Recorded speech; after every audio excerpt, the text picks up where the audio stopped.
I stepped outside just before 7 in the morning and froze.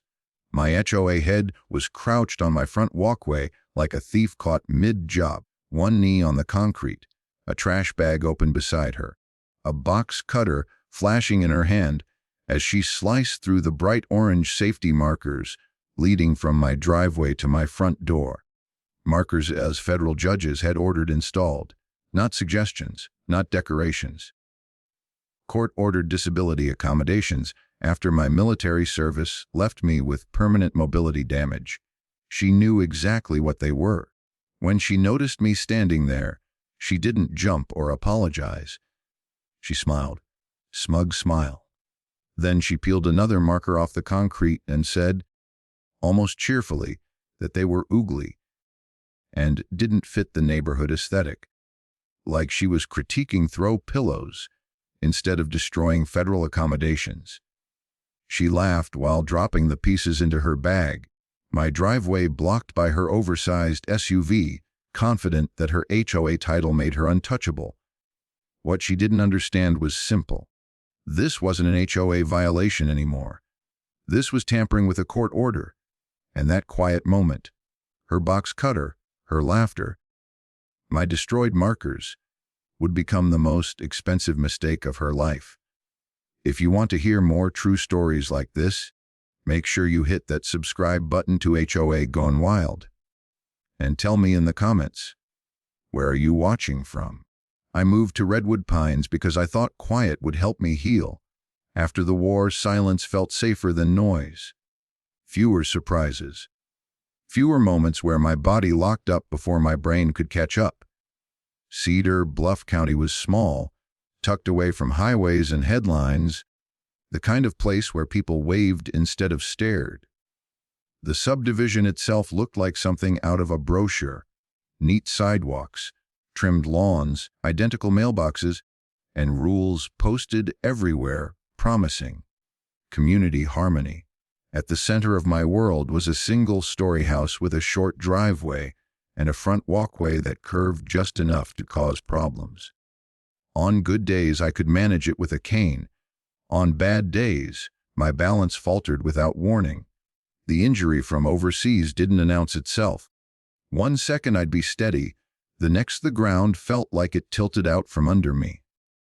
That was why the safety markers mattered. They weren't flashy, just bright, textured strips placed at specific points along the walkway, guiding my steps when my depth perception went off or my legs stopped cooperating. They told my body where to slow down, where to brace, where to plant my weight. Without them, one misstep could mean a fall I might not recover from. My wife, Lena, understood that better than anyone. She'd seen me hit the ground before. She'd watched me pretend I was fine while my hands shook afterward. Our son, Caleb, pretended not to notice, but I caught him watching sometimes, quietly positioning himself nearby like he was ready to catch me if I went down. We didn't ask the HOA for permission lightly. I emailed. I explained. I attached medical documentation. I offered to pay for everything myself and match the color as closely as possible to the concrete. I emphasized that this wasn't cosmetic. It was necessary. That was when Marjorie Klein entered my life. She was the HOA head, though she preferred the word authority. She drove a spotless SUV, wore pressed blazers even on weekends, and spoke with the kind of smile that never quite reached her eyes. From the first reply, her tone made it clear she didn't see a homeowner with a disability. She saw a problem. Her emails were polite in the way a warning label is polite. Carefully worded, legally vague, and always copied to someone else. She asked for measurements, then more measurements, then architectural review, then clarification on whether my condition was permanent. The letters followed, notices taped to my door, reminder slips in my mailbox, citations for things I'd never been cited for before, grass allegedly too long, trash cans allegedly visible for extended periods, a garden hose supposedly left out overnight when it hadn't been. Every single one mentioned my address. Every single one came from Marjorie. I tried handling it the normal way. I attended HOA meetings. I waited my turn. I spoke calmly. I explained, again, that I wasn't asking for special treatment. I was asking for safe access to my own front door. Marjorie would nod, write something down, and say she understood. Then she'd pivot to how Redwood Pines had an homage to protect, how visible modifications could open the door to chaos, how rules existed for a reason. Once, after a meeting, I caught up to her in the parking lot and asked her directly what compromise would look like. She didn't even hesitate. She said accommodations like mine set a precedent, and precedents were dangerous. After that, the pressure increased. Emails turned curt. Fines appeared faster. Inspections happened early in the morning, always when Lena was at work and Caleb was at school. Neighbors stopped making eye contact.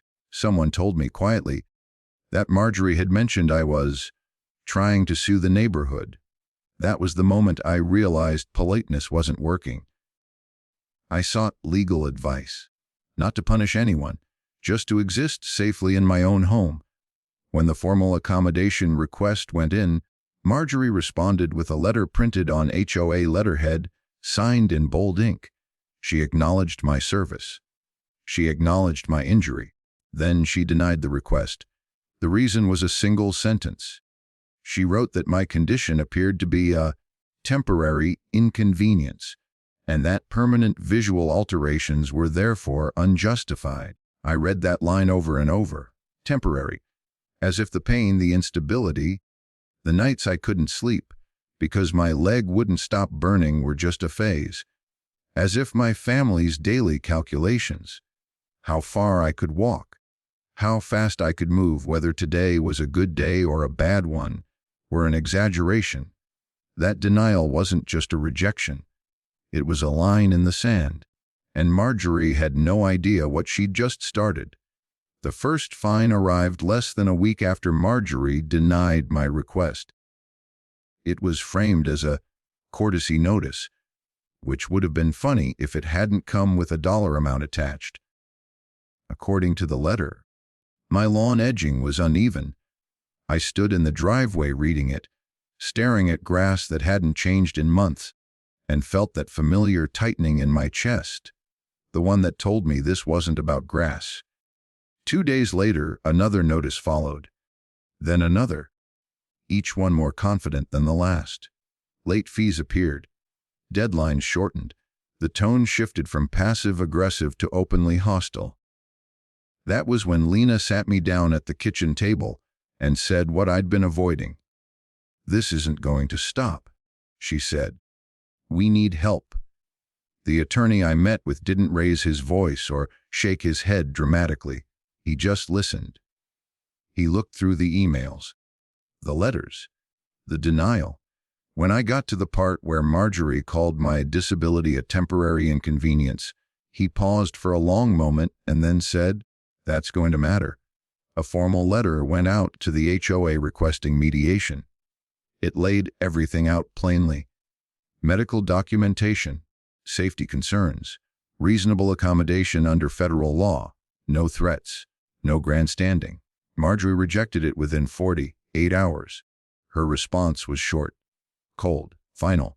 She claimed the HOA had reviewed the matter internally and found no obligation to alter community standards. She added that continued noncompliance would result in escalating fines. That was the moment this stopped being a neighborhood dispute. The case moved forward. Mediation was required before court, but it lasted less than an hour. Marjorie arrived with a binder thicker than mine, and the posture of someone who expected to win by outlasting everyone else. She spoke over the mediator, interrupted my attorney, and repeatedly referred to my safety markers as decorative clutter. When my attorney explained, carefully, that these were not optional and that federal law was clear, Marjorie leaned back in her chair and crossed her arms. She said if exceptions were made for me, everyone would start asking for them. The mediator ended the session early. The judge did not. The ruling came faster than I expected. Clear language. No room for interpretation. Immediate installation of the safety markers was ordered, exactly as requested. The HOA was instructed to cease interference and retaliation. When Marjorie received the order, fear never crossed her face. Anger did. I found out later that she stormed out of the HOA office, slammed the door so hard a frame cracked, and spent the rest of the afternoon calling board members and neighbors. By evening, the whispers had started. People stopped me on the sidewalk to ask if everything was okay, but their tone wasn't concern. It was curiosity. A neighbor I barely knew asked why I was taking things so far. Someone else mentioned that Marjorie said I was using my injury to force changes the rest of the community didn't want. Weaponizing, that word followed us everywhere. The fines doubled. Inspections happened weekly, sometimes twice a week. Clipboards, photos, notes taken without explanation. Caleb came home one afternoon quiet and withdrawn, and when I asked what was wrong, he hesitated before telling me that 2 adults had stopped him near the mailbox. They asked if his parents were planning to sue the neighborhood. They asked if he felt safe at home. Lena started getting calls at work, anonymous, complaints about her professionalism, about her attitude, about how her personal issues might be affecting her performance. None of them went anywhere, but that was the point. Someone wanted us unsettled. We documented everything, every letter, every fine, every conversation, dates, times, photos, screenshots. We stopped responding emotionally and started responding strategically. When the installers arrived to put the markers down, it was early in the morning. They worked efficiently, measuring carefully, securing each strip exactly as ordered. I stood on the porch, cane in hand, watching something small but essential take shape. Across the street, Marjorie sat in her SUV, engine running, sunglasses on, phone pressed to her ear. She didn't look away once. She didn't speak to me. She didn't approach the workers. She just watched, jaw tight, hands gripping the steering wheel, like she was memorizing every inch of what she planned to undo. As the last marker was secured, I felt something I hadn't felt in a long time: stability. And as I turned to head inside, I knew one thing for certain. This was not over. Marjorie Klein was already planning her next move. The sound woke me before the sun did. Not a crash, not shouting, just a sharp, steady scraping noise outside my front door, like someone dragging metal across concrete with no concern for who might hear. For a split second I thought it was construction, then I remembered. No work was scheduled. My stomach tightened before my feet even hit the floor. When I opened the door, there she was. Marjorie Klein knelt on my walkway like she owned it, one knee pressed into the concrete, her blazer tossed over a decorative planter. In one hand she held a box cutter, in the other a half-filled trash bag. She was slicing through the bright orange safety markers one by one, peeling them up with deliberate care, like she wanted to make sure they came off cleanly. I froze. Then I pulled my phone out and hit record. She didn't look surprised when she noticed me. She glanced up, squinted against the morning light, and smiled like we were neighbors chatting over coffee. "These don't belong here," she said, slicing through another marker. "They're an eyesore." I told her to stop. She laughed. Not nervous laughter, confident laughter. The kind that comes from someone who believes they are untouchable. I said those markers were court-ordered. She stood up slowly, brushed her hands on her pants, and stepped closer. "The HOA has final authority here," she said. "Federal judges don't live in Redwood Pines." That was when I realized she wasn't confused. She was defiant. I kept recording as she tore the last marker free and stuffed it into the bag. My driveway was blocked by her SUV, parked diagonally like a barrier. She walked past me without another word, climbed inside, and drove off like she'd just taken out the trash. I called the police. 2 officers arrived, polite but cautious. I showed them the video. I showed them the court order. One of them rubbed his jaw and said this wasn't something they handled often. The other made a call from his cruiser. They explained gently that this wasn't just vandalism. It wasn't a neighborhood dispute. It involved federal accommodations and a standing court order. Their role was limited. Before they left, one of them told me to keep documenting everything. Lena called our attorney the moment she got to work. Within hours, the escalation was already happening. Emails went out. Attachments were sent. Video files uploaded. The phrase, "federal civil rights violation," appeared more than once. That was how Angela Brooks entered our lives. She didn't show up with lights or sirens. She didn't announce herself to the HOA. She called me directly and asked if we could talk. Her voice was calm, steady, and completely uninterested in drama. She asked for timelines, copies, originals. She asked how often the inspections happened, how the fines escalated, how neighbors were behaving. She didn't interrupt. She didn't react. She listened.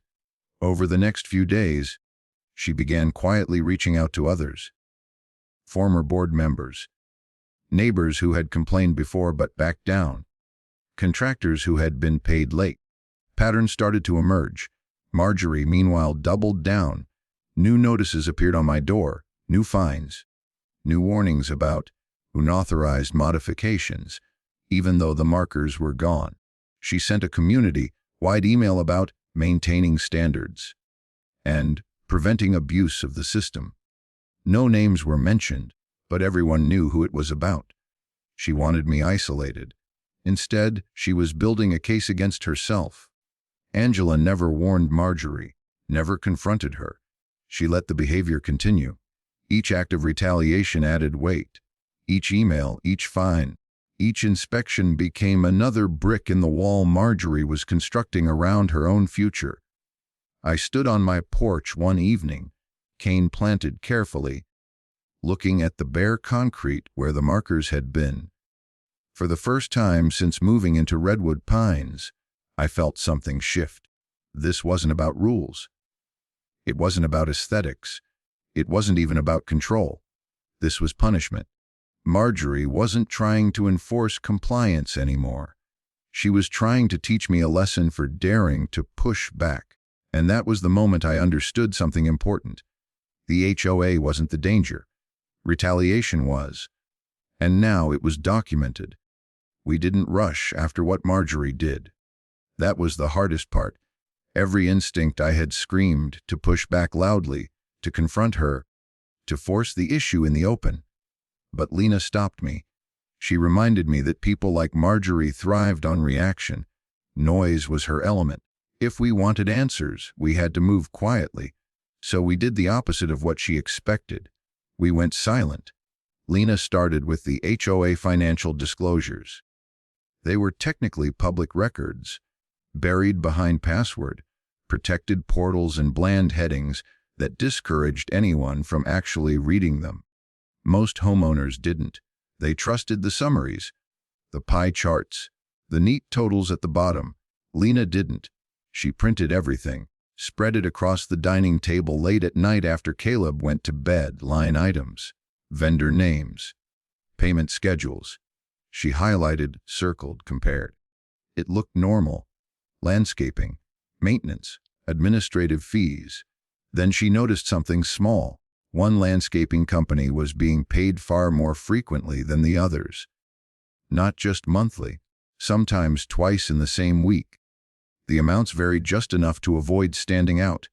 $900 here, $1,200 there, always under thresholds that required board review. She cross-referenced the address. The company didn't exist where it claimed to operate. That was when we stopped thinking this was coincidence. Lena dug deeper.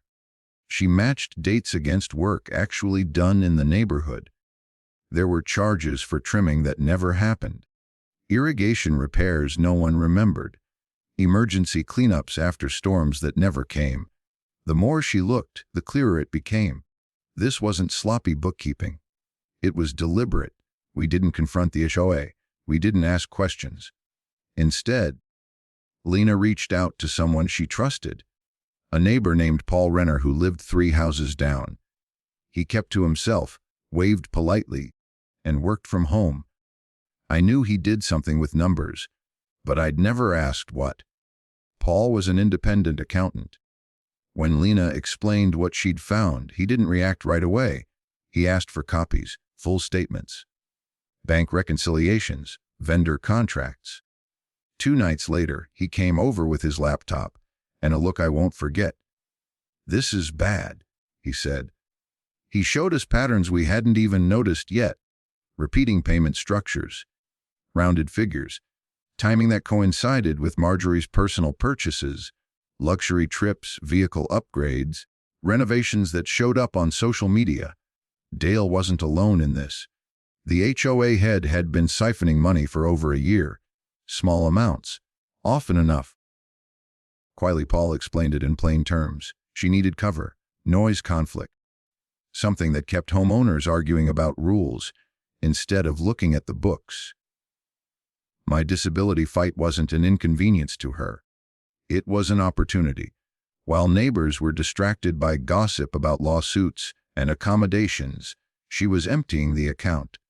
The harassment suddenly made sense. The inspections, the fines, the escalation, the urgency. She wasn't just angry, she was afraid. And fear makes people reckless. We passed everything to Angela. She didn't sound surprised. She told us they were already looking at irregularities, but hadn't connected the motive yet. Our documentation filled in the missing piece. The retaliation wasn't random. It was defensive. Each act against us was designed to keep attention focused away from the money. Angela told us something else that night. They weren't alone anymore. Federal investigators were already involved. Not because of the money at first, but because of the markers. Because destroying court-ordered accommodations wasn't just cruel, it was criminal. And once they started pulling that thread, everything else came loose. Marjorie still thought she was winning. She sent another community-wide email about protecting HOA funds from misuse. She issued new fines. She scheduled surprise inspections like she was racing against a clock only she could hear ticking. What she didn't know was that every move she made was being logged. Every invoice, every email, every threat. The spotlight she tried so hard to avoid was already turning back toward her. I stood in the kitchen that night, leaning on my cane, looking at the table covered in papers, numbers, dates, proof. For the first time since this started, I felt calm. This wasn't about aesthetics. It wasn't about rules. It wasn't even about my walkway anymore. It was about theft. And the person who tried to punish me for existing had been stealing from every single homeowner she claimed to represent. Worse for her, the people who enforced federal law were already watching. She just didn't know it yet. The room hums with polite chatter, but underneath it, tension crackles like a live wire.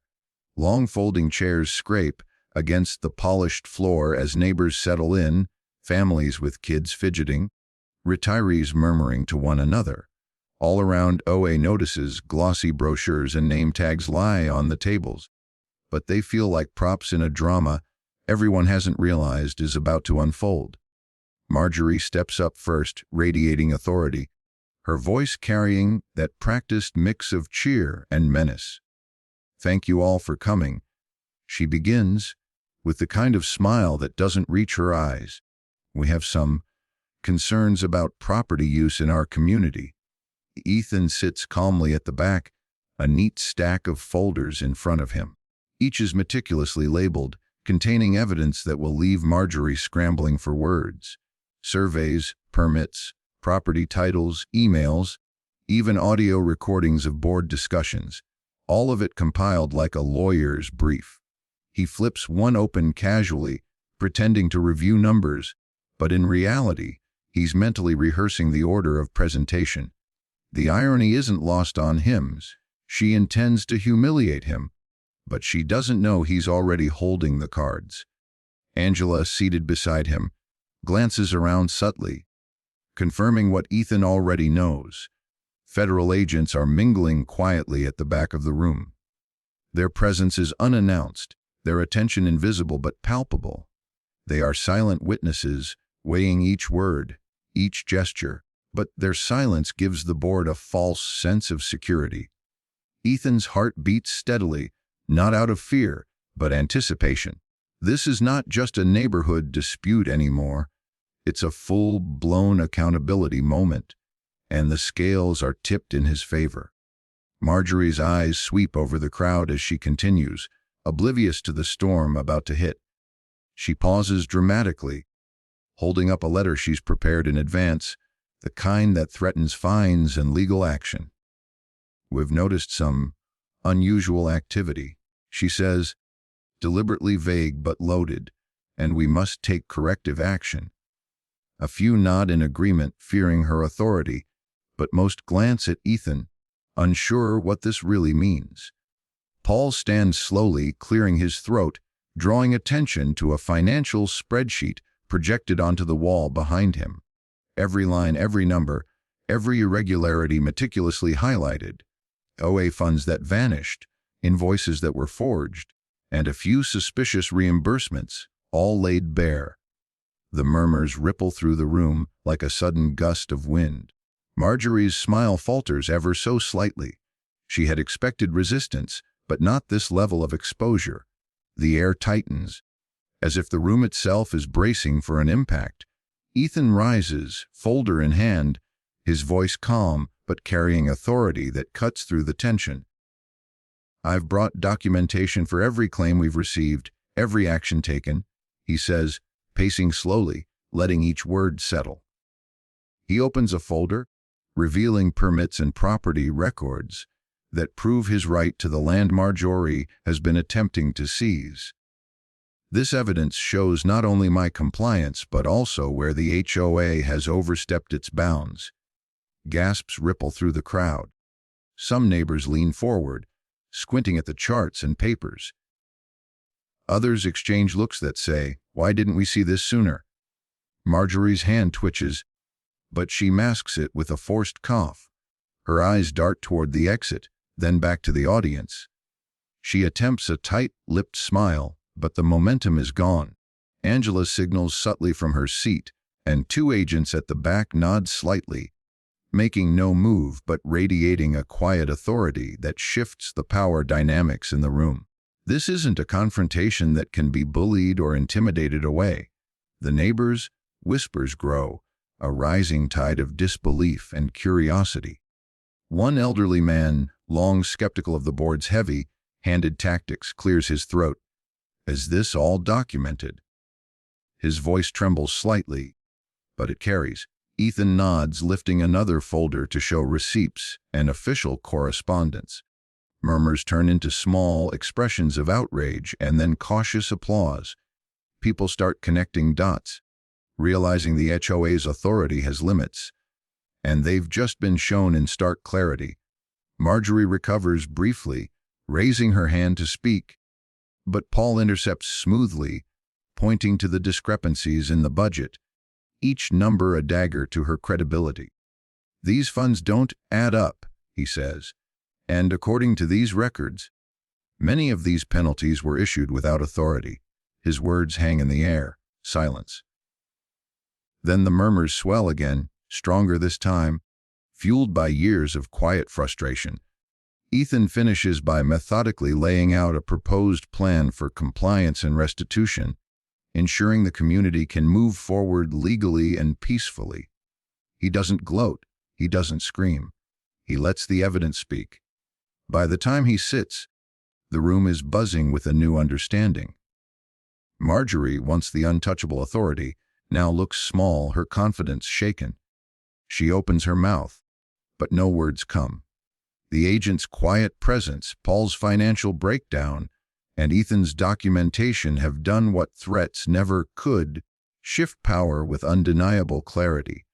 Neighbors begin to discuss quietly among themselves, rallying around facts and fairness instead of fear. Marjorie retreats into a corner, isolated and exposed, while Ethan, Angela, and Paul exchange subtle nods. The meeting ends with a sense of closure and new order. The HOA reminded that true authority rests not on intimidation but on legitimacy, transparency, and accountability. By the time everyone leaves, it's clear the narrative has shifted, the trap set earlier has fully snapped, and the community now knows whose side the law and evidence truly supports. This moment is more than a victory. It is a lesson etched into the neighborhood's memory. Preparation, facts, and quiet confidence can topple even the most audacious display of false power. Authority that shouts loses when authority that's proven stands firm. The room is tense, every whisper and shuffling chair magnified as the meeting moves past its usual hum. Ethan watches quietly from the back, folders stacked neatly on the table before him. He knows the weight of what's about to happen, the careful orchestration of months finally coming to fruition. Neighbors lean forward, curious, cautious, their previous fear of confrontation now tinged with anticipation. The first question comes from Mrs. Halbrook, a retired schoolteacher who has always suspected the board of overreach. Her voice is calm but firm. "Can you explain why these funds were approved without proper notice?" Paul stands immediately, pointing to the projected spreadsheets, highlighting anomalies in vivid color. "Every dollar is accounted for," he says, "except for these payments which lack signatures and dates. These entries were made unilaterally, bypassing HOA rules." Murmurs ripple through the room as homeowners exchange glances, shock and disbelief spreading like wildfire. Marjorie opens her mouth, but the words falter. She's used to controlling the narrative, but the room has shifted. Her authority feels paper thin. Angela rises smoothly, straightening her jacket. Her presence alone draws a hush. "I am a federal agent assigned to review compliance regarding HOA governance and potential financial misconduct," she announces, her badge glinting in the light. The room goes still, the weight of real authority replacing the pretense that has dominated these meetings for months. Heads turn, and even Marjorie's posture stiffens. Her practiced confidence wavers as the implications sink in. Ethan steps forward, placing a folder in front of the agent, then spreading out documents that trace Marjorie's missteps in meticulous detail. Unauthorized fines, forged signatures, and falsified meeting minutes. Each piece of evidence is cited, referenced, and cross-checked with official markers, the judge's order, county property records, and internal correspondence from the HOA board. There is no ambiguity, no room for spin. The room seems to shrink as the narrative tightens around Marjorie. Neighbors, emboldened now, start asking targeted questions. Why were we not informed of these penalties? Who approved this lien? Why were fines levied without proper notice? The questions pile up, each one hammering the board's credibility further. Marjorie stammers, offering excuses that crumble under scrutiny. Each claim she makes is met with a document, a receipt, or an official citation that contradicts her story. The tide has turned irrevocably. Angela's calm authority directs the proceedings with surgical precision. She clarifies legal implications, outlines pending charges, and explains the judge's order that nullifies Marjorie's attempts to assert control. Effective immediately, OA authority is superseded in this matter, she states, voice steady and unwavering. The room reacts instantly, fear, relief, and awe mix in the air. Marjorie's face flushes red, and she gapes, realizing her control is gone. Paul presents the final financial breakdown, connecting the last dots for everyone in the room. The numbers, once abstract, now tell a story of mismanagement and overreach. The crowd leans in, murmuring in disbelief. Every irregularity, every forged signature, every unilateral decision is laid bare, leaving no space for denial. It is a complete collapse of the illusion she had maintained for years. Marjorie finally tries to leave, but she is stopped. Federal authority, backed by legal orders, removes her on the spot pending further investigation. Her protests are ignored, her excuses dismissed. The markers are referenced, the judge's orders cited, and everything connects in a way that cannot be disputed. The room feels lighter, liberated, as if the oppressive weight she carried for years has vanished in an instant. Neighbors begin to quietly discuss the implications, realizing their complaints, once ignored or dismissed, have been validated. Murmurs shift from confusion to cautious excitement as the reality of accountability sinks in. Ethan, Angela, and Paul exchange brief, satisfied nods. Their preparation, patience, and meticulous documentation have not only protected the community, but exposed the abuse in a way that is undeniable. Marjorie, once the symbol of fear and overreach, is now reduced to a cautionary tale. The room, once dominated by her presence, is now alive with homeowners asserting curiosity, vigilance, and cautious empowerment. This is the moment the narrative turns completely, the climax that confirms the collapse of false authority replaced by law, intimidation replaced by facts, and fear replaced by clarity. By the time the meeting concludes, the room has transformed. The power dynamics that once favored deception have been dismantled in a single, controlled sequence.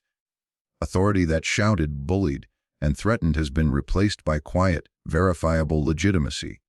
The evidence, the federal presence, and the sheer weight of documented facts have completed a full reversal.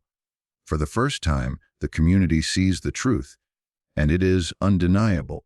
The collapse is complete. The first light of morning creeps through the blinds, casting long shadows across the neighborhood. But for the first time in months, the air feels lighter. The tension that had hung over the streets, over backyard fences, and through every HOA notice has finally lifted. Marjorie, once the unshakable figure of authority, now faces the consequences of her actions. She pleads guilty in a quiet courtroom, her confident facade replaced with resignation. Restitution is ordered, funds are returned to the community, and a clear legal precedent is set. Overreach and intimidation will not stand. The HOA board is placed under temporary oversight, a team of neutral administrators stepping in to ensure fairness, transparency, and compliance. Gone are the arbitrary fines and veiled threats that once dictated life in the neighborhood. Each letter of apology from the remaining board members carries a sense of relief and acknowledgement, a quiet but meaningful gesture toward rebuilding trust. Homeowners, who had endured months of harassment and fear, finally begin to feel a sense of normalcy. Fines that had been unfairly levied are refunded in full. The financial burden that weighed on families is lifted, replaced by a tangible sense of justice. Neighbors who once avoided each other in silence start nodding in recognition and greeting, small gestures that signify the reemergence of community bonds. The shared frustration that had threatened to divide them has been transformed into a common victory, a reminder of what collective vigilance and preparation can achieve. Property values, once threatened by the chaos and instability of Marjorie's leadership, stabilize as the neighborhood regains its reputation for fairness and accountability. Real estate listings no longer carry the weight of a corrupt HOA, and buyers begin to take interest again. It's a subtle, quiet triumph, but one that resonates deeply for those who have lived through the ordeal. Ethan's family, in particular, breathes easier. The markers that had been points of contention, the physical symbols of his rightful ownership, remain untouched. His children play in the yard without fear. His spouse no longer worries about arbitrary fines or threats, and every interaction with neighbors carries a sense of ease that had been absent for far too long. The home, once a fortress against unseen attacks, now feels like a sanctuary once more. The community itself begins to heal in layers. Conversations return to everyday matters. Block parties, garden tips, shared barbecues, rather than complaints, threats, and meetings filled with tension. Those who had kept to themselves, wary of stepping on HOA landmines, now participate again. A subtle energy returns to the streets, one of cautious optimism but undeniable relief. People notice the small things: a mailbox freshly painted, a lawn mowed in care rather than obligation, children biking without worry. Ethan and his allies remain vigilant, aware that peace requires continued attention, but there is a collective sense of security now that was absent for far too long. They recognize that this resolution is not just legal but emotional, a restoration of dignity, trust, and autonomy. Neighbors, too, have been reminded that compliance is expected from all, but that authority without accountability is neither legitimate nor sustainable. As the sun sets over the quiet streets, there is a rare stillness in the air, punctuated by laughter, casual conversations, and the hum of daily life. The markers stand as silent witnesses to the ordeal that passed, untouched and unchallenged, symbols of endurance, preparation, and rightful ownership. The neighborhood has weathered the storm, learned the lessons of vigilance and persistence, and emerged stronger. In the end, the story of Marjorie's fall and the community's resurgence becomes part of the local lore, a testament to what happens when courage, planning, and lawful action converge. The HOA may have once wielded fear as a weapon, but the residents discovered that truth evidence, and quiet resilience always outlast intimidation. The neighborhood is no longer fractured, it is united, vigilant, and finally free from the shadow that once loomed over it. This resolution, both satisfying and instructive, leaves a final impression. Authority must be earned, not imposed, and when it is abused, preparation, persistence, and proper legal channels can restore balance. The community's safety, property, and peace have been reclaimed, and for Ethan and his neighbors, the future finally feels secure. Months later, Redwood Pines feels different, not quieter from fear, but lighter, calmer, as if the air itself has learned to breathe again. The same walkway Marjorie once tried to erase now serves its true purpose, guiding children safely to school, neighbors to each other, and visitors through the heart of the community. It stands as a quiet reminder that ownership, preparation, and patience outlast intimidation and false authority. Ethan sits on his porch, watching the neighborhood slowly come alive with ordinary life. Bikes rolling down the streets, gardeners chatting over fences, families walking their dogs. He reflects on what this experience taught him. HOAs, when unchecked, rely on the assumption that their word is law. They count on fear, on confusion, and on silence. But real authority, the kind that cannot be challenged, comes from documentation, legality, and preparation. He didn't need to shout or fight physically. He let the paper speak.